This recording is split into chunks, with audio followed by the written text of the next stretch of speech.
नमस्कार मित्रांनो, स्वागत आहे तुमचं मोर ॲग्रोटेक या आपल्या यूट्यूब चॅनलवरती. मित्रांनो, आज आपण कापसासाठी दुसरी फवारणी घेत आहोत. यासाठी आपण जे इन्सेक्टिसाइड घेतलेलं आहे, कीटकनाशक, ते आपण टॉल्फोन या नावाचं कीटकनाशक घेतलेलं आहे. याचं प्रमाण आपल्याला 25 ते 30 मिली घ्यायचं आहे. त्यानंतर आपण मायक्रोन्यूटन मिक्सचर फर्टिलायझर घेतलेलं आहे, गायत्री परफेक्ट प्लस. याचं प्रमाण आपल्याला 10 मिली प्रति 15 लिटर पंपसाठी घ्यायचं आहे. त्यानंतर आपण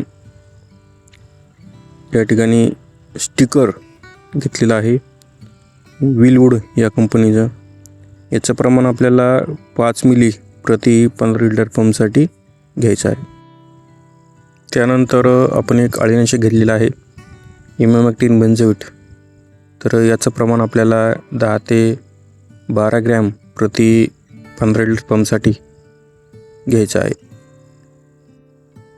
मित्रांनो, दुसऱ्या फवारणीपासूनच आपण जर फवारणीमध्ये अळीनाशक वापरलं तर बोंडअळीचं पुढील जे प्रमाण आहे ते खूप कमी होणार आहे. त्यानंतर मित्रांनो, आपण ह्युमिक ॲसिड घेतलेलं आहे.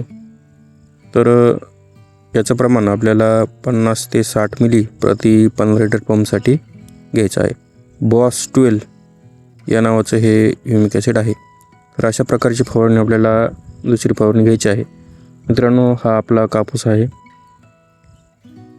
कापूस खूप चांगल्या प्रकारे या ठिकाणी आलेला आहे. मित्रांनो, फवारणी करताना आपण आपल्या तोंडावरती मास्क किंवा रुमाल बांधला पाहिजे. त्यासोबत गॉगलसुद्धा घातला पाहिजे. काय होतं मित्रांनो, हवा खूप सुटलेली असते, त्यामुळे फवारणी करताना जे ड्रॉपलेट छोटे छोटे असतात ते आपल्या डोळ्यामध्ये, नाकावाटे, शरीरात जातात आणि यामुळे आपल्या आरोग्यास धोका निर्माण होतो. तर मित्रांनो, ही काळजी घेणे खूप आवश्यक आहे. तर मित्रांनो, अशा प्रकारची फवारणी आपण या ठिकाणी घेत आहोत. मित्रांनो, व्हिडिओ आवडल्यास लाईक करा, शेअर करा आणि चॅनलला सबस्क्राईब नक्की करा. धन्यवाद.